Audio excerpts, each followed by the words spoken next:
Tapos na yung sa lansaan. Kunti pa yan. Marami pa akong ipapatong dito.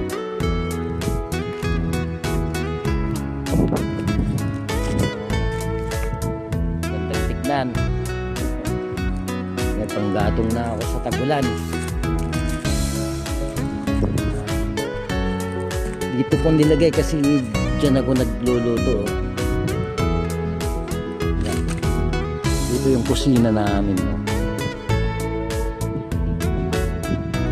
Sa likod namin yan ang tinatrabaho kong bukid.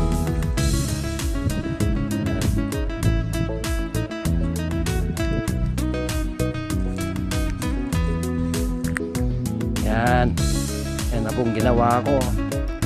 Lagyan ko ng yero sa taas.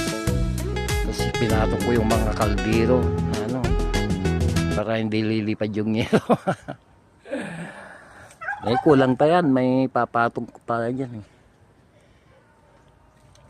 So, di nakasipti maski ulan.